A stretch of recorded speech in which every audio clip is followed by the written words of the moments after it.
identidad, la característica de una recta y igual x, una recta que va sobre el origen con pendiente 1.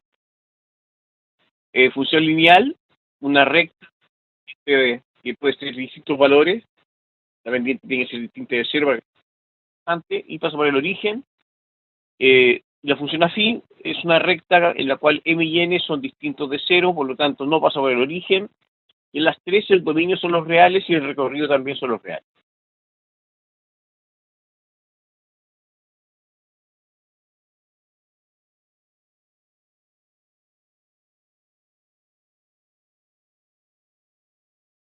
La siguiente que vimos fue la función constante, y igual a una constante, o f de x igual a una constante. Y lo que me interesaba rescatar es que a, b, c y d, las cuatro primeras funciones que hemos hablado, son también que reciben el nombre genérico, las cuatro, como aplicaciones, modelos o relaciones lineales. Entonces, cuando uno le entrega problemas y le dicen que las variables están relacionadas linealmente, me hablan de que hay una recta que es capaz de describir la relación entre estos dos elementos, estas dos variables. Y ahí hay que encontrar la ecuación de la recta. Generalmente me dan 2 puntos. El dominio son los reales y el recorrido, en este caso de la función constante, es solamente un punto, el punto K.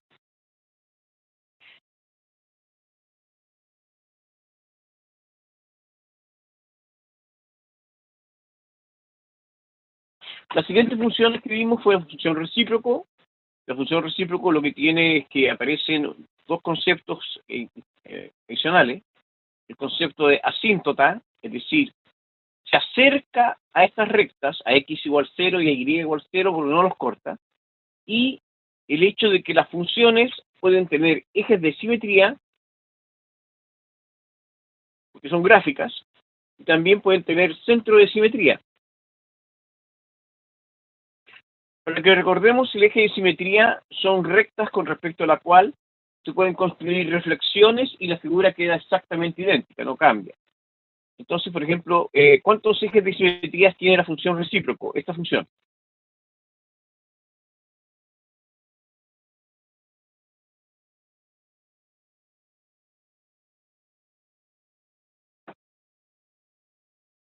Muy bien, Sebastián. Sí, 2. Tiene 2 ejes de simetría. Los cuales son...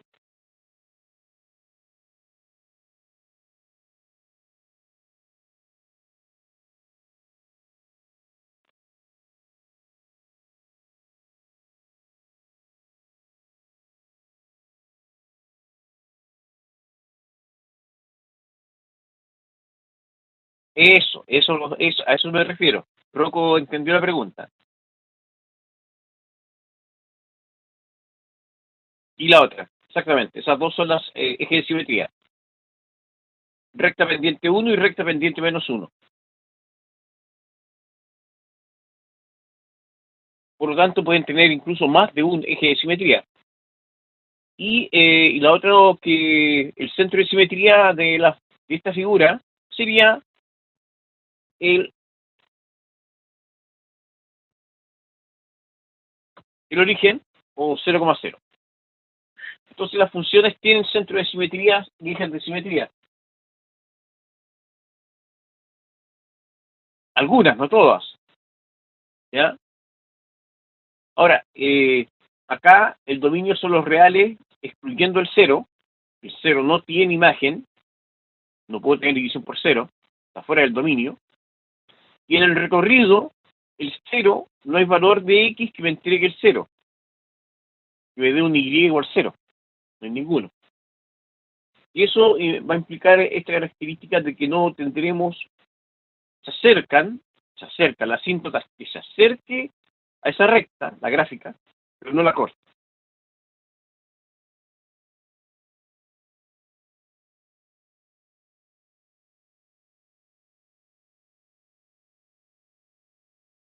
La f, función cuadrática.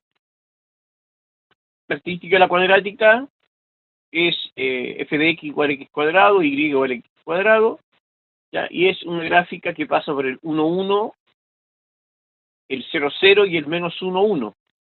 Y en este caso, cuando tenemos la función más sencilla, después la vamos a ir complejizando, el dominio de ella es los reales, el recorrido son los reales positivos con el cero, y esta gráfica tiene un eje de simetría.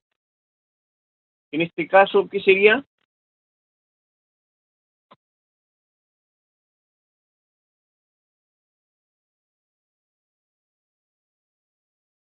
El eje Y, ¿ya? La ordenada o x igual 0.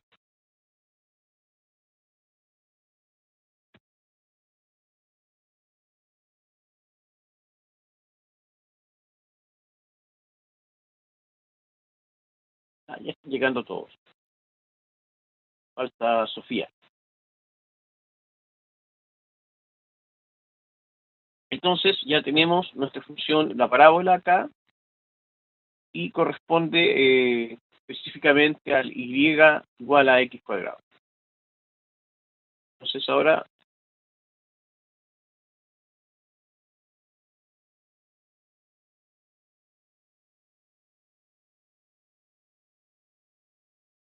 y hasta donde llegamos ayer. Ayer alcanzamos hasta esta página exactamente, en que vimos la función raíz cuadrada, que está definida solo en el primer cuadrante y el origen. Recuerden que los ejes no pertenecen a ningún cuadrante. Entonces el origen, el 0,0, no está en ningún cuadrante. Entonces la gráfica de la raíz cuadrada es en el primer cuadrante y el origen. El dominio, los reales positivos con el 0, y el recorrido, los reales positivos con el 0.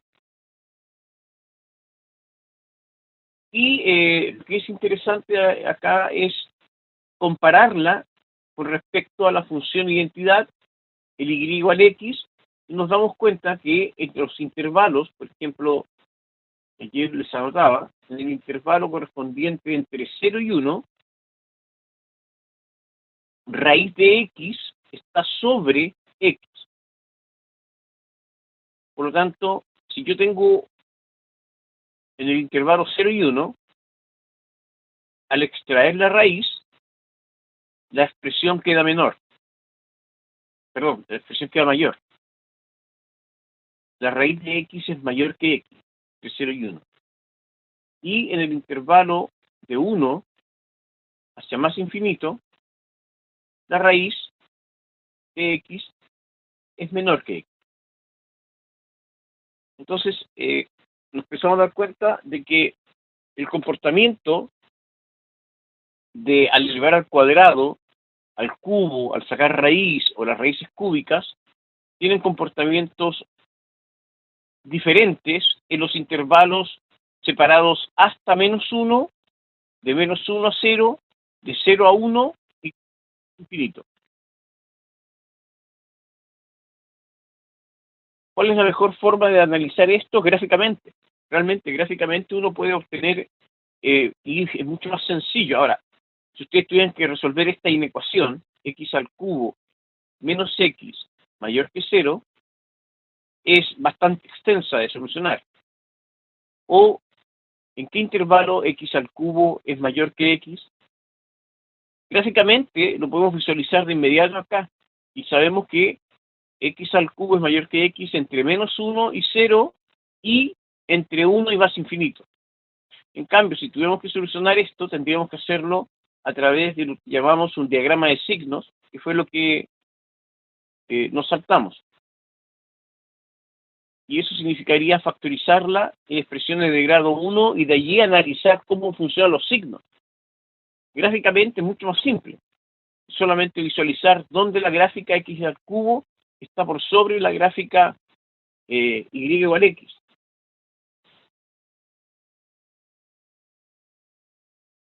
Lo mismo sucede acá.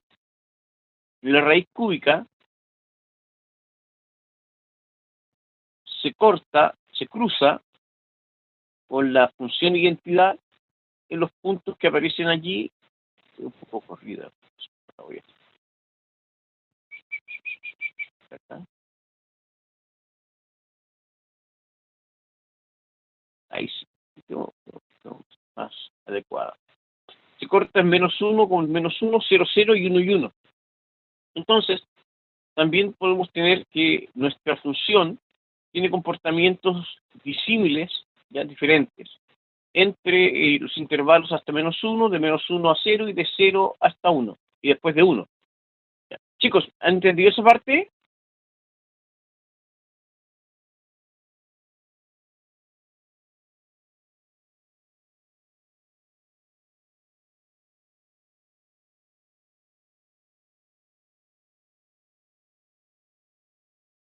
¿Ya? Con respecto a la gráfica me refiero. ¿Ya? Entonces, nos empezamos a dar cuenta de la singularidad de lo que significan los puntos -1, 0 y 1, porque separan en intervalos de comportamiento de las funciones que son diferentes.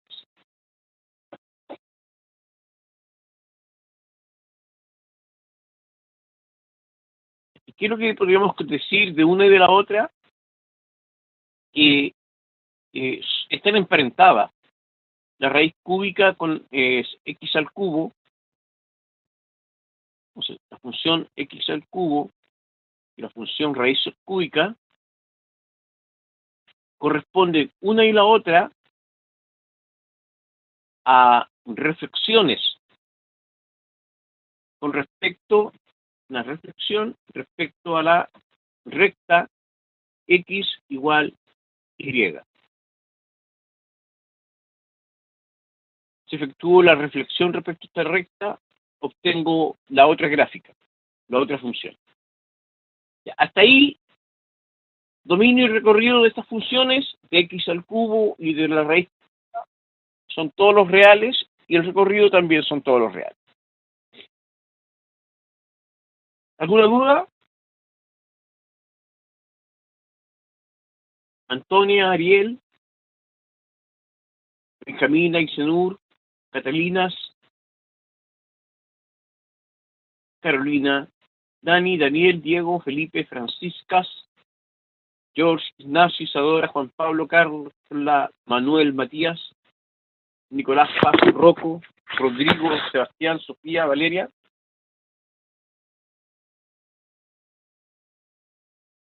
¿Todo bien? Ya, perfecto. Entonces sigamos avanzando.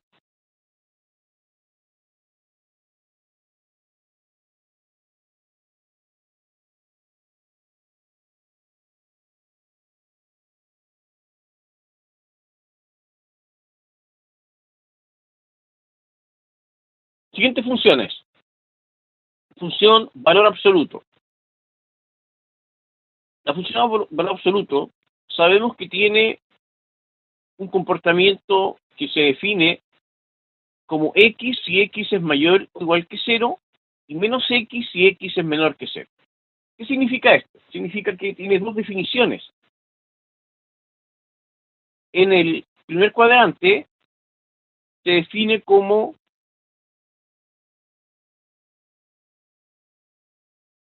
y igual a x, que es nuestra clásica función identidad. Y en el segundo cuadrante, donde x es menor que 0, se define como y igual a menos x. Ambas funciones, porque está definida por partes, ¿ya? Tiene pendiente 1 y la otra -1, ambas forman ángulos de 45 grados con respecto al eje x. Por lo tanto, el ángulo que se forma entre ellas, entre estas dos ramas, ¿ya? Dos ramas, es un ángulo de 90 grados. Son perpendiculares entre sí estas dos funciones. El producto de las pendientes es -1. El dominio, los reales. El recorrido, los reales positivos con el 0. Ya. ¿Por qué me interesa esta función? Hay gente que dice, esta función no entra. Ya, perfecto, ok. Está bien. Pero es una forma de obtener un ejemplo de lo que llamamos una función definida por tramos. Y nos hemos encontrado con funciones de este tipo. ¿Por qué? Porque en el fondo te definen, separan los reales, el dominio, van separándolo van separando zonas del dominio y van definiendo que el comportamiento de nuestra función tiene ciertas características hasta, por ejemplo, 10, y después de 10 tiene otra característica y es otra función. Entonces se van pegando estas funciones. Lo mismo que nos dio acá el valor absoluto. Y esta, la función definida por tramos, es una función frecuente. Frecuente a nivel de la prueba. Es decir, me separan el dominio y van definiendo las funciones en partes del dominio. Creo que salió una de esas en la jornada o en la PSU. Es frecuente, por si acaso. Esto es, aparece con, al menos, aparece una por año, al menos.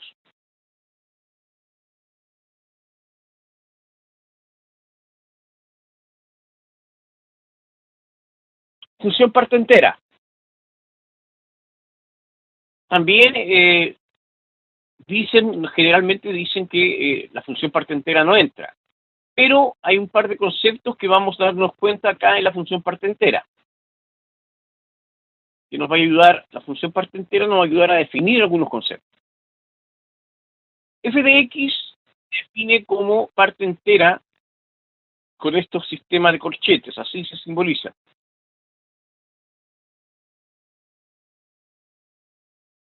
¿Cómo se define la parte entera? El mayor entero que cumpla con ser menor a X o igual a X. Pero la idea es que siempre disminuimos. Entonces, en la parte positiva no hay problema, porque la parte entera de 3 es 3, la parte entera de 2,5 es 2, la parte entera de 1,5 es 1, la parte entera de 0,2 es 0, pero cuando pasamos los negativos fácilmente uno se confunde, porque hay que disminuir, hay que pasar al entero que sea menor. Entonces, la parte entera de menos 0,1 es menos 1. La parte entera de menos 3,2 es menos 4. El dominio son los reales, el recorrido son los enteros. Y esta función es como una escalera. Si estoy, por ejemplo, acá en x igual a menos 2,5, la parte entera es menos 2.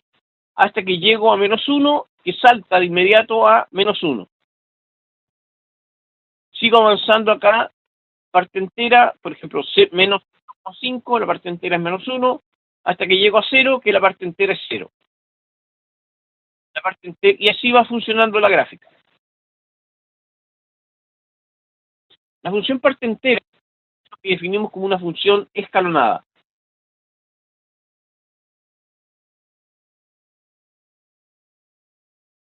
La función escalonada, por ejemplo, apareció en los gráficos ojiva, en que se graficaba el límite superior versus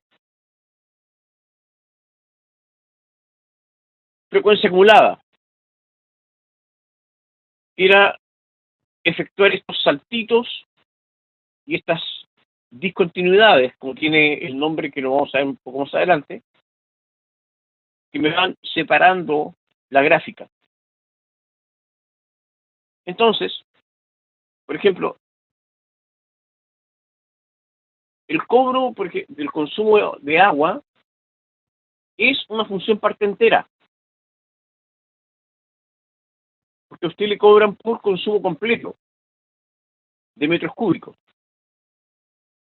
Por lo tanto, es realmente una función parte entera, donde recién cuando usted llega a 1 metro cúbico, ahí le cobran 1 metro. Pero si no ha llegado a 1 metro cúbico, le cobran 0. La parte negativa no tiene sentido ahí. Pero realmente, es la mayor parte de los cobros de servicios, de consumos de electricidad, agua, utilización de estacionamientos, utilización de teléfono, son parte entera. Pero ya generalmente se modelan como funciones lineales. Es decir, utilizamos como si fuese una función lineal o un modelo lineal. Entonces, realmente es la forma de trabajar los consumos no es con parte entera, sino con relaciones lineales. Por ejemplo, los taxímetros son parte entera, pero la forma de modelarlos y trabajar con ellos es con relaciones lineales, con modelos lineales. Función afín. El cobro, por ejemplo, de luz es una función afín. Se entiende como una función afín. El del agua también, una función afín, porque existe lo llamado el cargo fijo.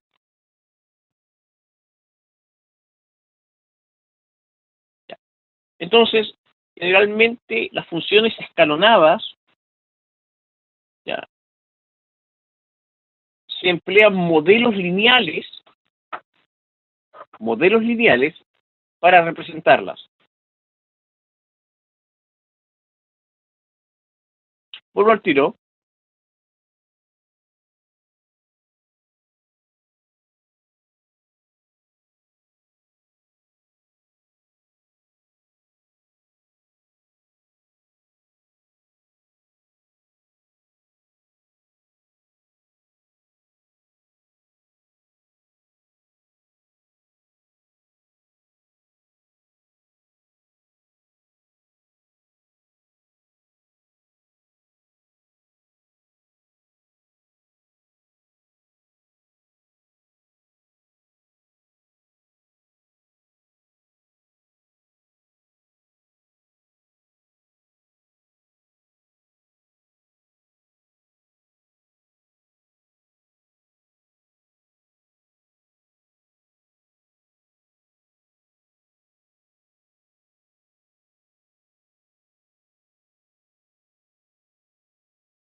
Ya, sigamos.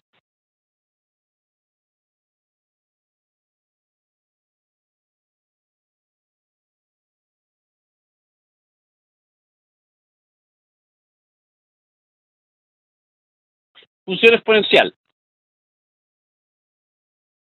La función exponencial corresponde a f de x igual a elevado a x. Ya, entonces, la base de la función exponencial recibe el nombre de parámetro. Parámetro por el hecho de que x es el variable, a es la variable, x es la variable independiente. A puede tomar distintos valores, pero cuando toma un valor, ese valor es fijo. Entonces, ¿qué características tendrá el parámetro? Lo que necesitamos es que el dominio sea lo más amplio posible y tenga la menor cantidad de indefiniciones, es decir, en lo posible que sean los reales, el dominio. Entonces, ¿dónde se elimina? ¿Cuáles parámetros, qué valores del parámetro no los consideraremos? Que la base sea negativa. Si la base es negativa, el problema que tendremos será con exponentes que tengan características, por ejemplo, denominador un medio.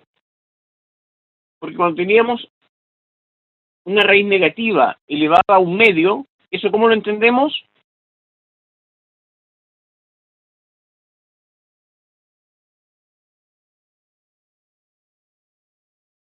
Imaginario, no está dentro de los reales. Entonces se nos indefinen los reales. Nos queda raíz cuadrada de un número negativo. La base tampoco puede ser cero. ¿Por qué? Porque es el hecho de elevar, no puedo cero elevarlo a cero. Tampoco cero lo puedo elevar a un número negativo. Por lo tanto, se me restringe el dominio. Y con a igual 1, si la base vale 1, y sería siempre 1. Por lo tanto, no sería una función exponencial, sino que sería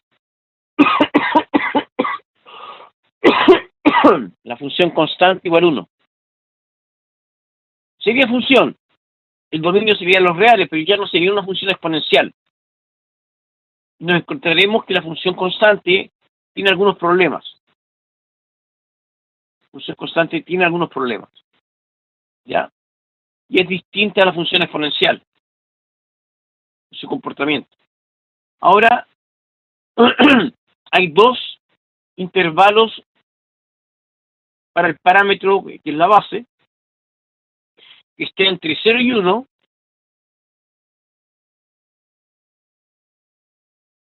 0 y 1, que el parámetro, la base esté entre 0 y 1, o que sea mayor que 1. Entonces,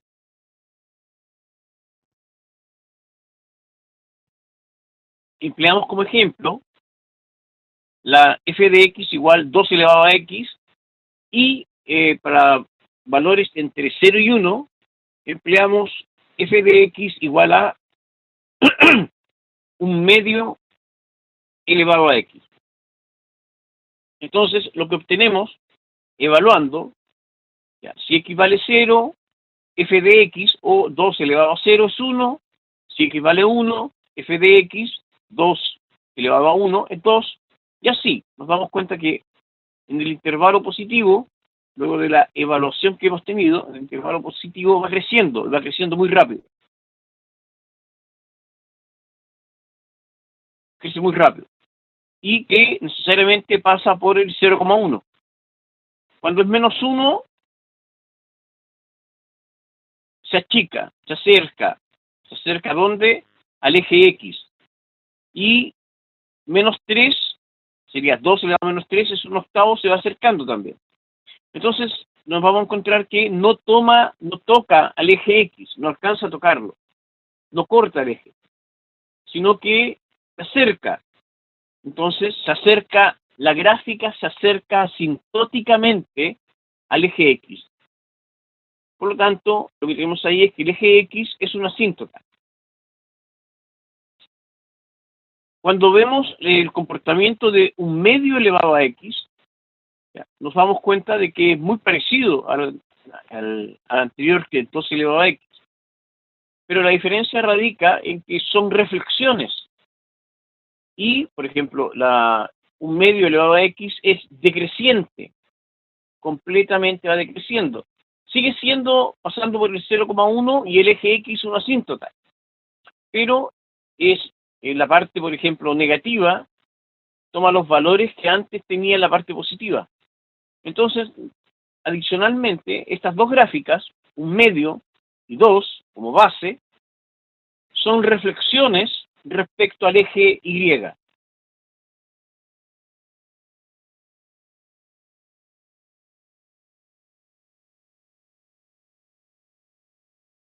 Dominio de la función exponencial. Dominio de la exponencial. El dominio de la función exponencial, en el recorrido de la función exponencial, el dominio son todos los reales. No hay indefinición, no hay problema. Siempre que elijamos bien la base. Y el recorrido corresponderá directamente a los reales positivos. El cero está excluido del recorrido.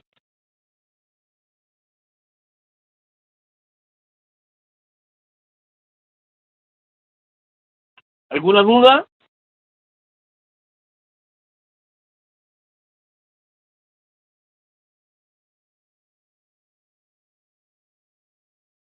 Ya, lo voy a dejar anotado, que se me olvidó.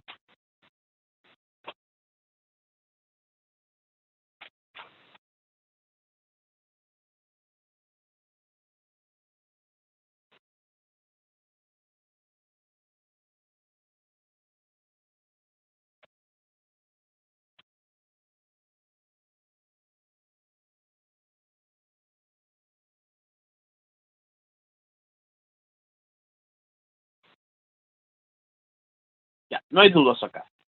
Entonces, vamos acercándonos ya a la etapa final de estas gráficas.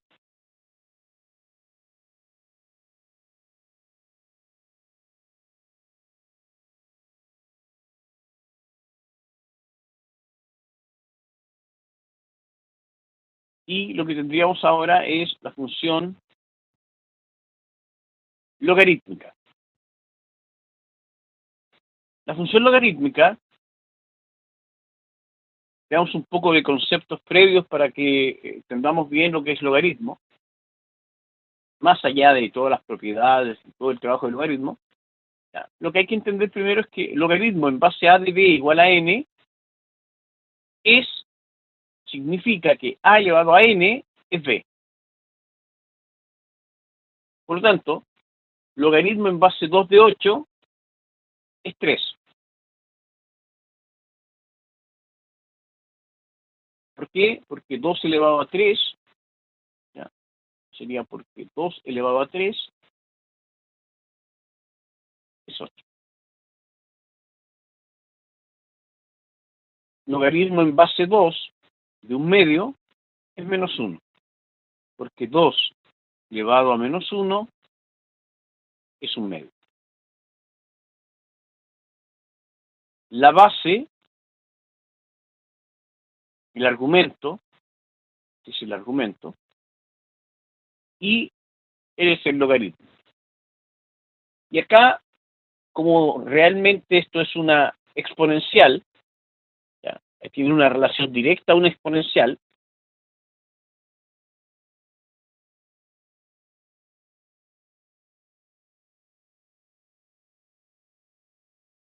la base, tenemos que eliminar estos valores. Los mismos que en el caso de la exponencial. Que no sea negativo para que no se nos indefinan valores, porque por ejemplo si fuera negativo no podríamos calcular esto. ¿Ya? A ver. No, el dominio se restringiría. Lo mismo con el cero. Se definiría con bastantes valores. Lo mismo pasa con el 1. Se transformaría en una función bastante extraña porque tendría solo un valor posible.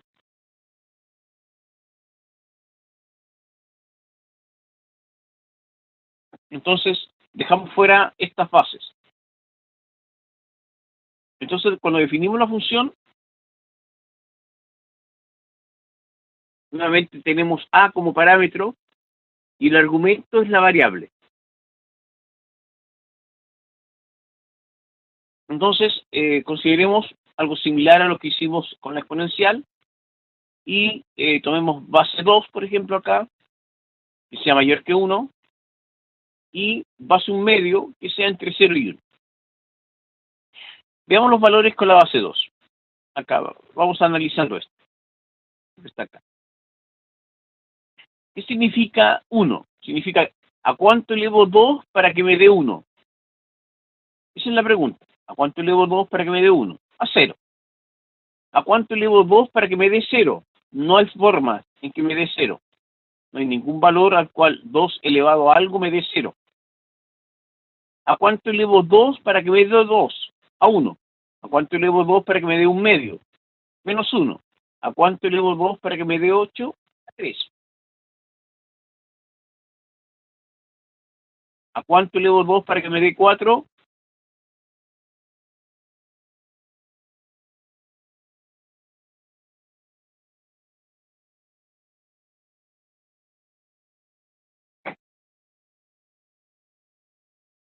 A 2. ¿Cómo sería la gráfica? La gráfica viene desde menos infinito, corta en el 1,0 y de allí crece lentamente. Nos damos cuenta que recién llega a 3 cuando acá estamos, por ejemplo, en 4, acá llega a 2 y 8 nos salimos de la pantalla para que llegue a 3. Entonces va creciendo, pero cada vez más lentamente. Y es estrictamente creciente, fíjense. ¿Ya? Y además, y el eje X es una asíntota. Entonces tenemos el eje X es una asíntota.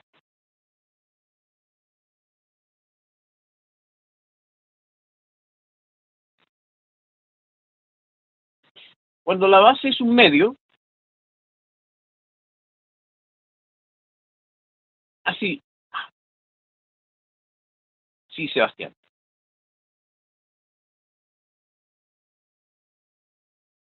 X igual 0, el eje Y, estaba pensando en eso y escribí otra cosa. X igual 0, el eje Y es una asíntota. Ahí sí. La gráfica, cuando la base es un medio, podemos seguir dándonos cuenta de que, por ejemplo, ¿a cuánto elevo un medio para que me dé un medio? A 1. ¿A cuánto elevo un medio para que me dé 8? A menos 3. Entonces,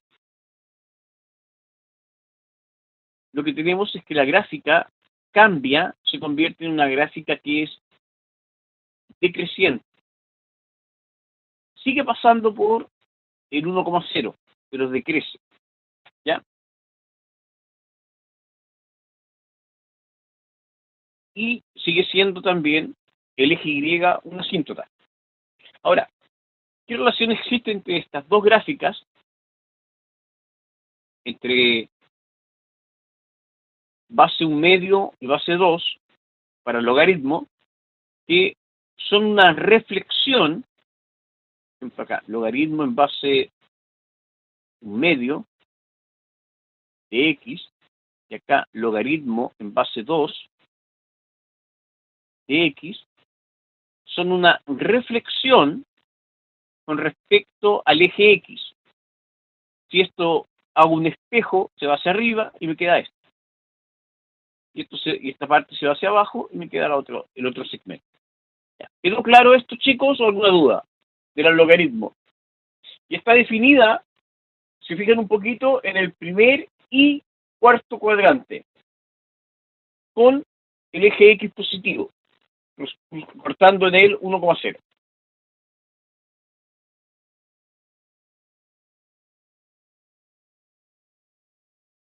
¿Todo bien? ¿Las tienen entonces hasta el momento las 13 gráficas que hemos visto?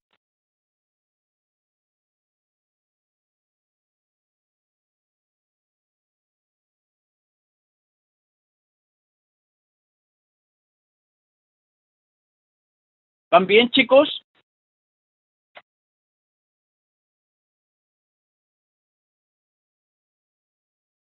¿Sí?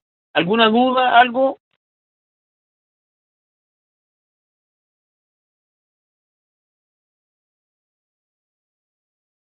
Ya. Entonces,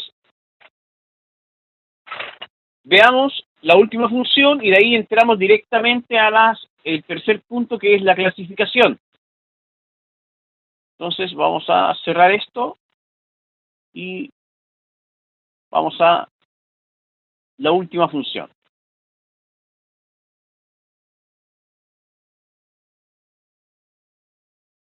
La última función, que creo que era la letra M, correspondía a la que se llama función potencia. En la práctica ya la hemos visto, pero la hemos visto como casos particulares. La función potencia, f de x, se define como x elevado a n,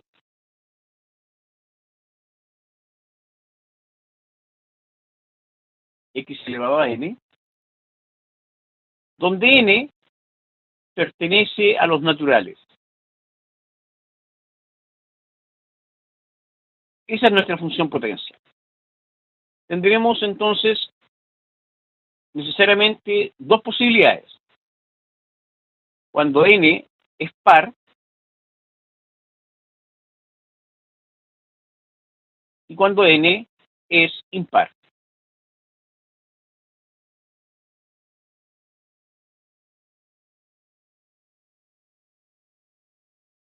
Entonces, la función potencia, cuando n es par, comencemos a graficarla,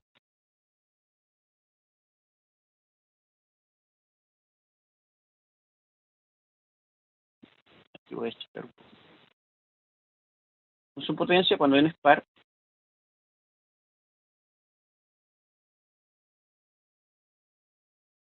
todas, todas n pares, 2, 4, 6, 8, todos pasan por el 0, 0, son puntos por los cuales van a pasar todas, y por el 1, 1, y por el menos 1, 1. Todas las funciones potencias pasan por esos tres puntos. Entonces, la más sencilla, la primera que podríamos considerar, es la cuadrática. No voy a hacer demasiadas gráficas de acá porque no es fácil hacer gráficas acá. Entonces, ahí ya me quedo mal.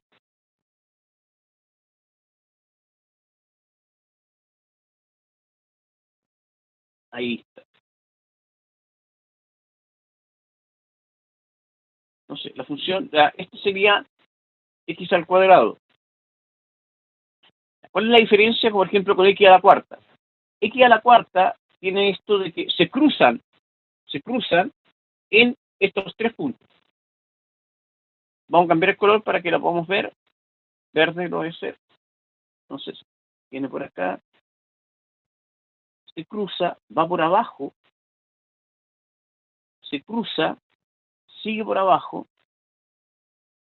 y ahí la vuelve a cruzar. La parte que no me queda. Ahí viene, ahí llega a cero, sigue por abajo acá, ahí la cruza, y vuelve a subir. Y esto sería x a la cuarta.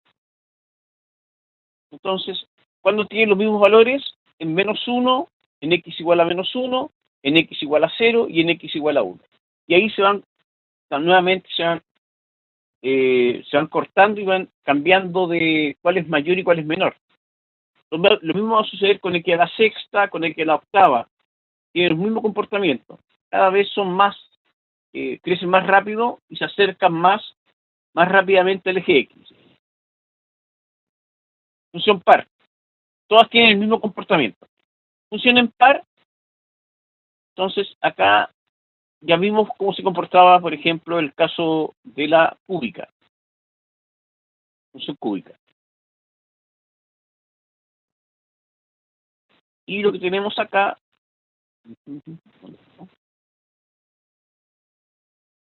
acá, pasa por menos 1, 1, menos 1, menos 1, el origen, y 1, 1.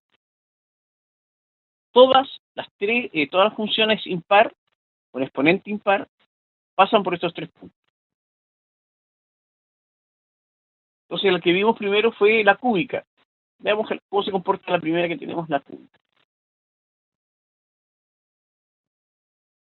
Incluso, por ejemplo, uno podría considerar como una función impar la identidad, porque también pasa por los tres puntos y tiene la misma característica. Entonces, por ejemplo, la más sencilla podríamos considerarla f de x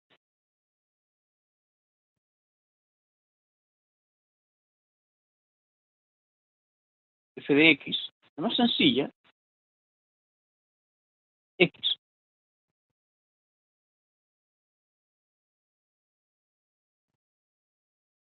¿Mm?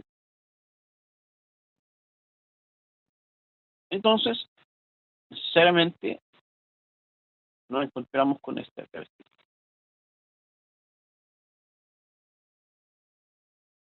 Ya. La función, por ejemplo, la función de identidad sería una función impar, porque el exponente es 1, x igual a 1. La gráfica entonces es con x elevado a 1. La cúbica, que es la siguiente, nos va a permitir ver cuál es el comportamiento que tienen las gráficas. Entonces la función cúbica viene, corta, pasa por debajo, corta nuevamente, pasa por debajo, pasa hacia arriba. Y este sería x al cubo. Y x a la quinta tiene un comportamiento similar, ¿ya? Es decir, viene por acá, corta en el mismo punto, pasa por debajo, vuelve a cortar en 0, 0, pasa por debajo y vuelve a subir. Sería x a la quinta.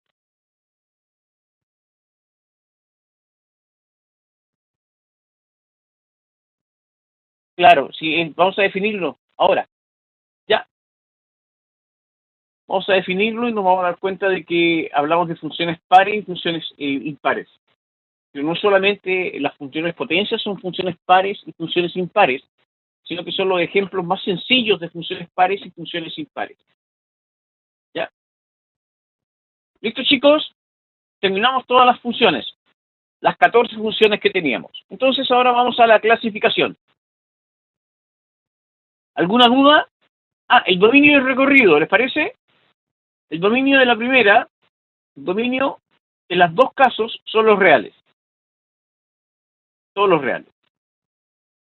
El recorrido, cuando el exponente es par, el recorrido será los reales positivos con el 0, donde está definida la gráfica. Y acá el recorrido serán todos los reales. ¿Todo bien, chicos? Tiene los gráficos de las 14 funciones, las 14 que nos van a interesar. Sí, eso es. Es la definición. Se define función par de esa manera y función impar de esa manera.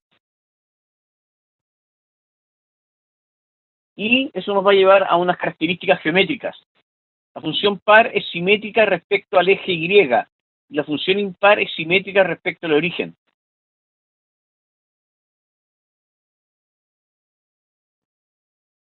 ¿Se fija cómo trato de darle una característica geométrica a todo lo que estamos viendo?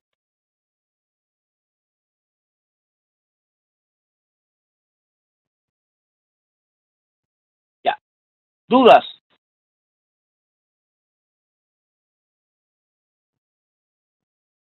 ¿Dudas, chicos?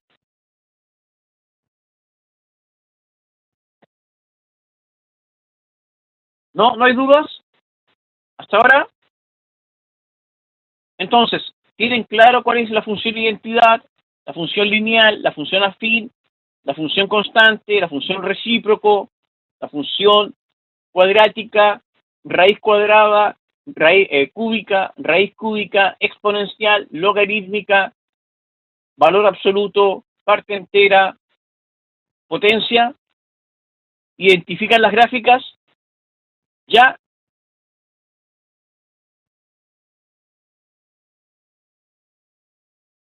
¿Sí? ¿Cuál no conocía a Eisenhower?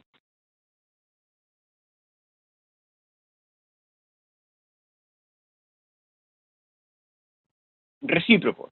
Es interesante, te diste cuenta que la función es muy interesante porque es una función de que de todas las que hemos visto es la que tiene es lo que vamos a llamar una discontinuidad irreparable.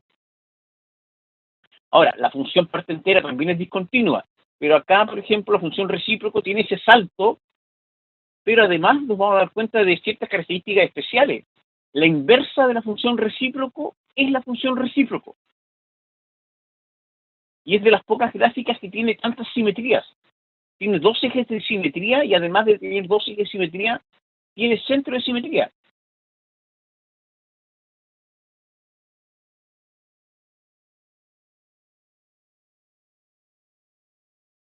¿Listos? Ya, vamos a la clasificación.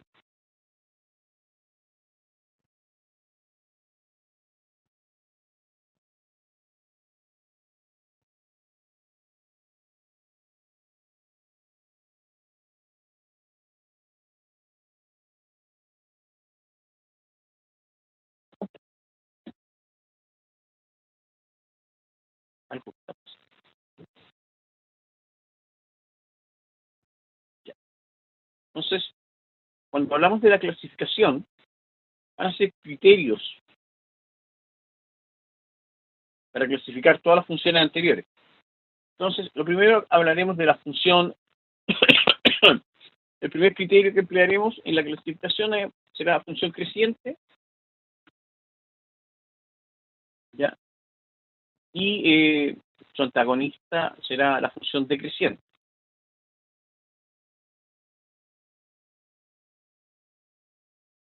La función creciente es estrictamente creciente. ¿Qué significa esto?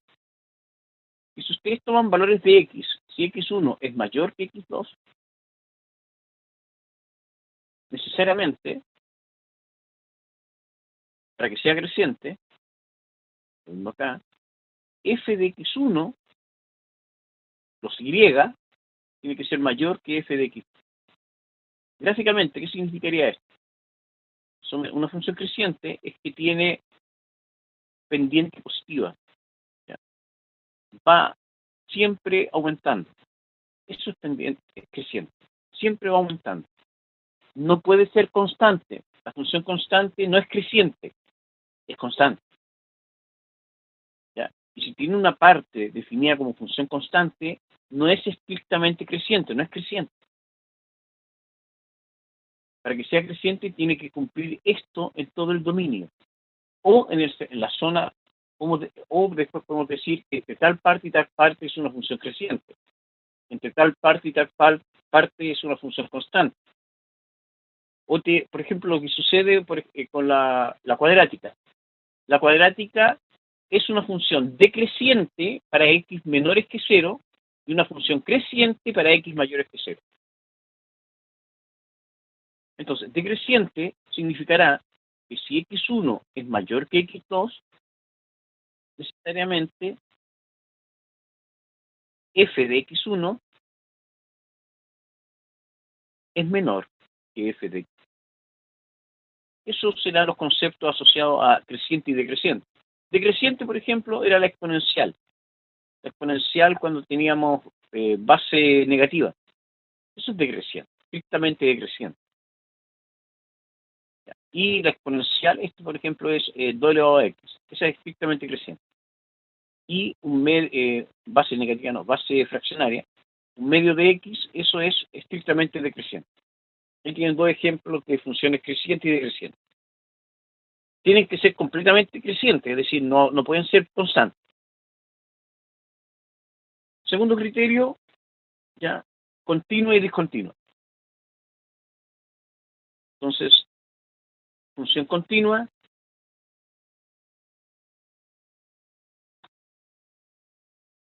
función discontinua.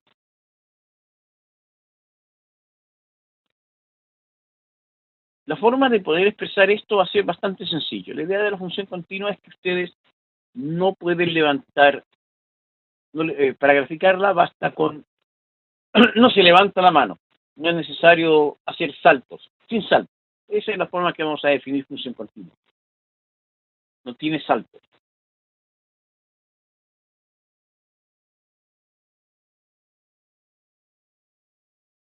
Y la función discontinua es aquella en que no puedo graficarla sin saltar. Entonces, por ejemplo, la clásica que tenemos como función discontinua es 1 partido por x. Esa es una función discontinua. El 0, acá, la función salta.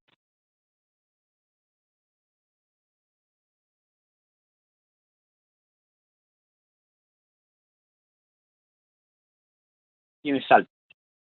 La otra función, por ejemplo, que es discontinua, es la función parte entera. Ya, entonces acá discontinuas serían, hay dos casos solamente para discontinuas, de las que hemos presentado. Hay más por si acaso, pero de las que hemos presentado es la función recíproco y la función parte entera.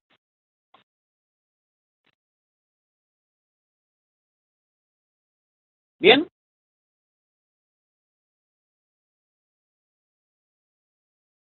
Todas las otras son continuas. Todas las otras son continuas.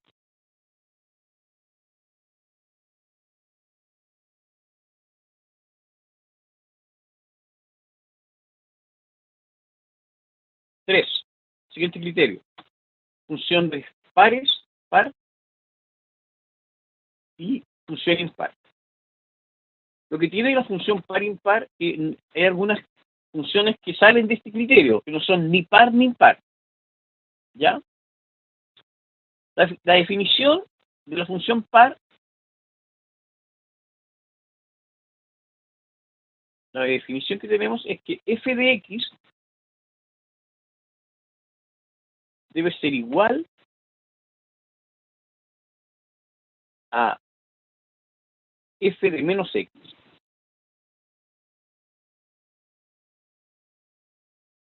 ¿Ya? ¿Cuál es el mejor ejemplo para una función par?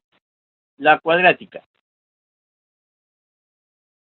La situación de la cuadrática, esa es muy buen ejemplo para una función par. Entonces, nuestra función cuadrática ya es una función par. ¿Por qué? Porque la imagen de x es exactamente la misma que la imagen de menos x. ¿Qué otra función también es función par? Entonces tenemos funciones par, son todas las que tienen exponente par. Todas las que tienen exponente par. La función valor absoluto también es una función impar. Sí, valor absoluto es una función par. Par, no impar, par. ¿Ya? ¿Cómo se define? Y esto significa, fíjense, que una función par, para que una función sea función par, debe ser simétrica respecto al eje y. ¿Ya? Es decir, el eje y debe representar un eje de simetría para que, para que sea función par. ¿Cómo se define la función impar? La función impar se define con esta expresión que a veces cuesta entenderla, pero gráficamente es más simple. F de x debe ser igual a menos f de menos x. ¿Ya? Los ejemplos más sencillos de función impar es la función identidad. La función identidad es una función impar.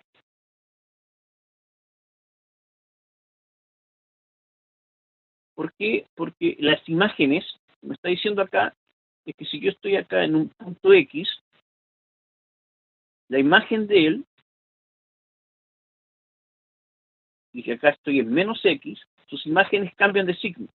La imagen de él va a ser Y, y la imagen de menos X va a ser menos Y. La función identidad cumple con eso, la función cúbica cumple con eso, función raíz cúbica cumple con eso. Entonces tenemos varios ejemplos de función impar. La identidad, la función identidad, ¿ya?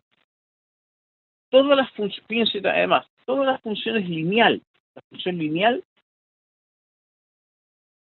también cumple con ser una función impar. La función cúbica también es una función impar. La función raíz cúbica también son impar. Y la función recíproco también es una función impar.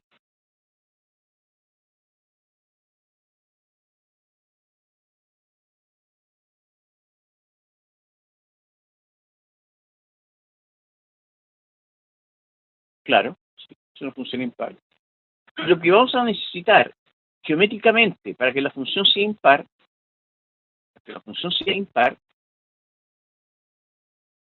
es que sea simétrica, que tenga una simetría simétrica respecto al origen. Es decir, el origen debe ser centro de simetría.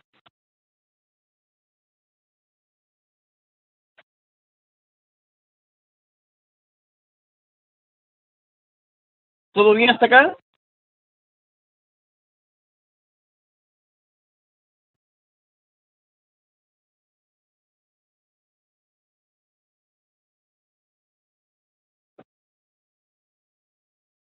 ¿Todo bien?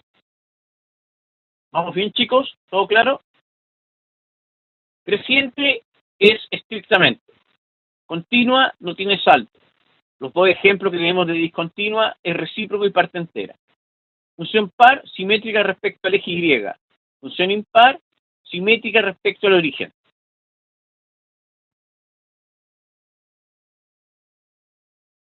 ¿Cuáles serían funciones acá? Aquí tengo un par de ejemplos: la función identidad, la función lineal, la función cúbica, la raíz cúbica, la función recíproca.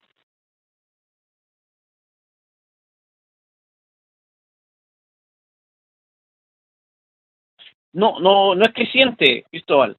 La función, la función, la función recíproco es decreciente. Siempre es decreciente.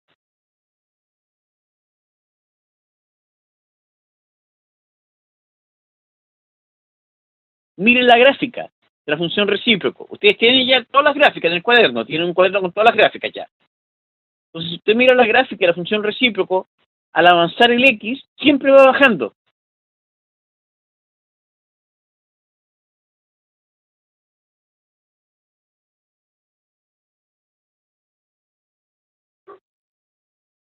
No, la función afín no sería ni par ni impar. Exactamente, Carla, no tiene eso. Es una función decreciente, Cristóbal. Lo que sucede es que tiene una discontinuidad, pero es una función decreciente, con una discontinuidad.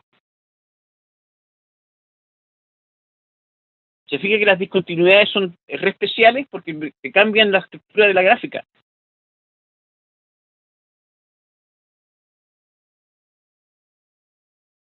¿Todo bien hasta acá, chicos? Creciente, decreciente, continuo, discontinuo, par, impar.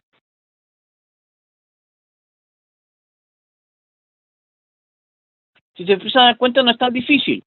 Ya. Vamos a los siguientes elementos extra de clasificación.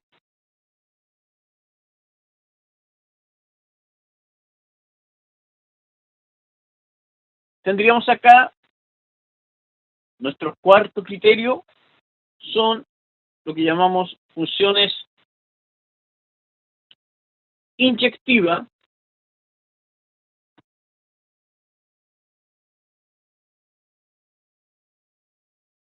función, vamos a hacerlo más abajo,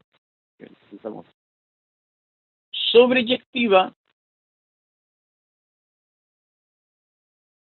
y lo último, o también se le llama sobreyectiva o epiyectiva, y el tercer caso es la biyectiva. Ahora, la biyectiva es el más sencillo, es el más simple. La biyectiva es aquella que sea inyectiva, que sea 1 y 2 al mismo tiempo. No 1 y 2, sino sea inyectiva y sobreyectiva al mismo tiempo. Entonces, por eso es importante esto, porque vamos a tener la siguiente situación. ¿Ya? La situación es la siguiente, que para que exista inversa,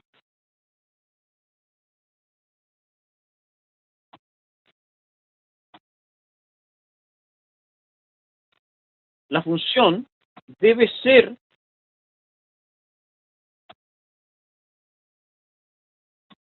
biyectiva.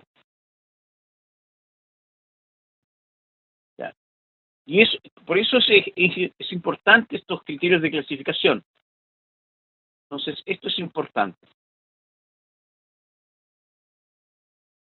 Para que exista la inversa, la función debe ser biyectiva. Debe ser inyectiva y sobreyectiva al mismo tiempo. Como yo partí al revés, sigo al revés. Entonces, para que sea epiyectiva o sobreyectiva, la forma más sencilla de definir esto es que el conjunto de llegada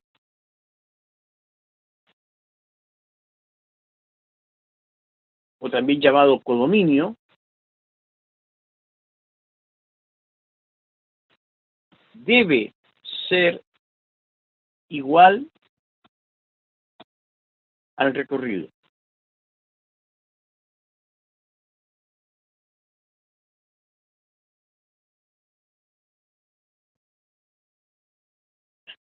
Gráficamente, ¿qué significaría esto en sencillo, en términos simples?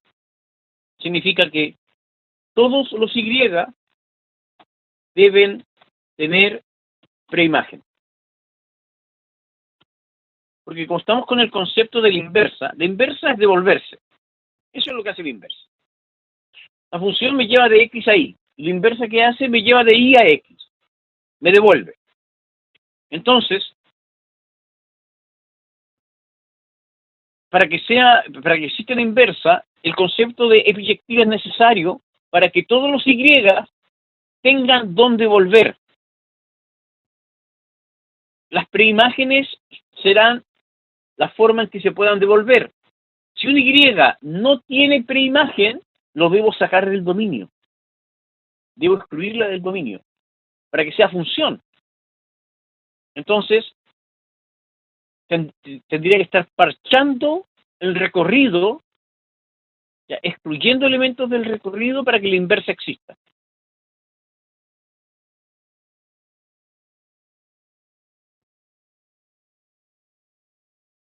¿Ok? Excluyendo elementos para que puedan del codominio. Ahora, la idea es que a todos los Y les llega, a todos los Y que tengo, todos deben de tener, todos los Y deben tener primaria. Eso es lo que se llama sobreyectiva. Inyectiva. A esta también se le llama 1 a 1. ¿Qué significa esto? Significa que es una función. Primero tiene que ser función. ¿Ya? Y recuerde que para que sea función, cada X con un solo Y. Ahora, para que sea inyectiva, lo que tenemos es que a cada Y se relaciona con solo un X. Es decir, la definición sería que es una función en que cada X se relaciona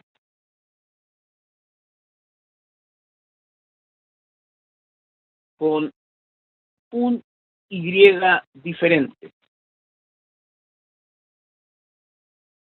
todas las imágenes son diferentes. Nadie se repite. Por eso hablamos de uno a uno. ¿Cuál va a ser el test para que veamos que una función es inyectiva? Para que veamos que una función es inyectiva, lo que me está diciendo es que sabíamos, a ver, esto gráficamente lo podemos verificar bien. Para que sea función, vimos que las verticales deben cortar en un solo punto. Esto es para que sea función. Entonces, esto es esta es la condición para que sea función. Ahora, para que la función sea inyectiva, ahora lo que tendremos es que las horizontales, las rectas horizontales, todas las rectas horizontales deben cortar en un solo punto. En un solo color.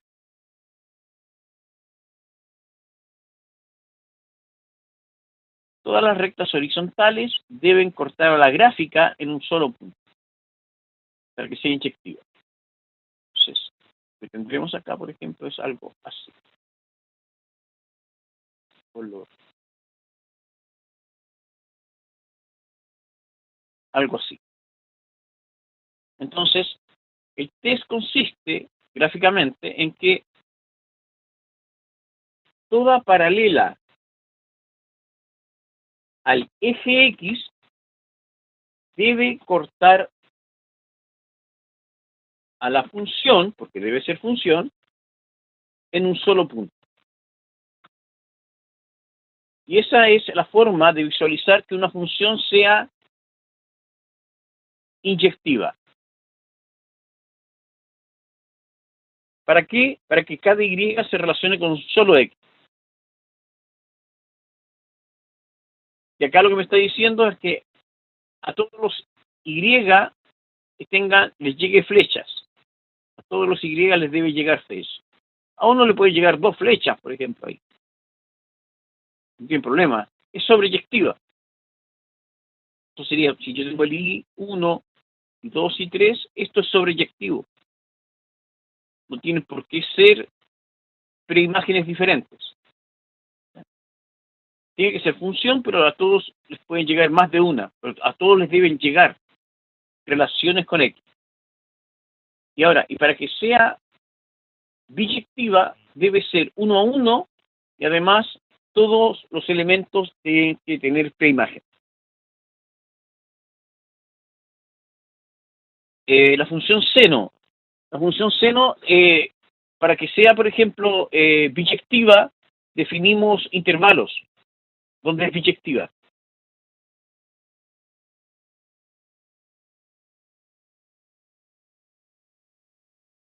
Por ejemplo, la función seno, sabemos que tiene un comportamiento que es, hasta 90 grados, esto es creciente. Y, por ejemplo, yo tomo de menos 90 hasta 90, ¿ya? Y la función tendría que ser una cosa así. Entonces, te fijas que ahí es, entre menos 90 y 90, la función seno es una función biyectiva.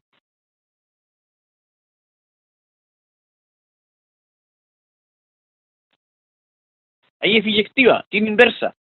Y esa es la que se le llama el arco coseno, arco seno. La inversa de seno. Pero está definida en ese intervalo, de menos 90 a 90.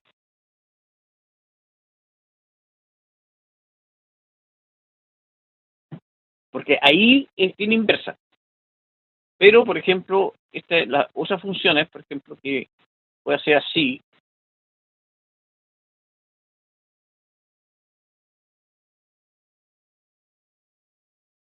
x cuadrado igual a y cuadrado igual a x cuadrado, ¿eso, Rodrigo?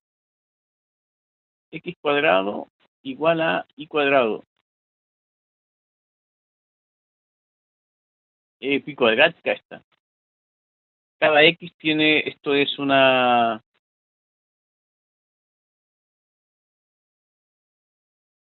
¿Así?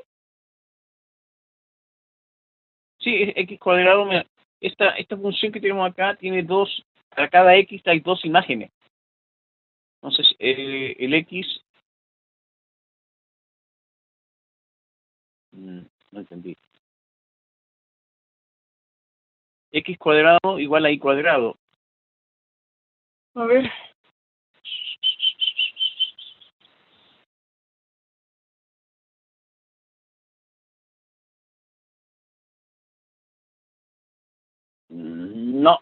No, no sería eso. Son curvas. Son curvas. Estas son curvas así. A ver, no son así. Son como dos parábolas. Ya lo tengo. Son como así. Realmente. Ahí y ahí. Sí.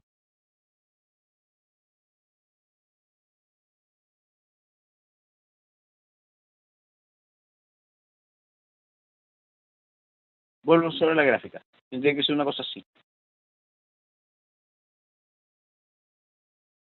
Una X. Ah, no al cuadrado. Y al cuadrado igual X. Sí. Igual X. ¿Sí? No. No entiendo. Ah, tiene la forma de una X. A ver, porque son X. Ah, claro. No, porque no son cuadráticas. Déjame borrar. Entonces sería como una. Ahora entiendo.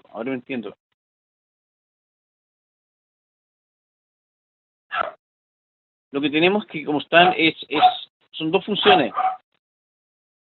Esta es x igual a y al mismo tiempo x igual a menos y. Porque esto, al factorizarlo, me queda x menos y, x más y,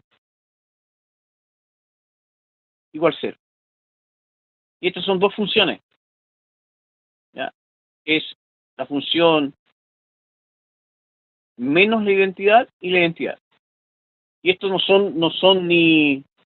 Oh, ya se nos pasó, se nos fue la hora. Chicos, disculpen. No es función. No es función, primero. Tendríamos que restringir el dominio o el recorrido. Listo, chicos. El próximo viernes nos vemos. Ya. Ahora, chicos, no me di cuenta. Está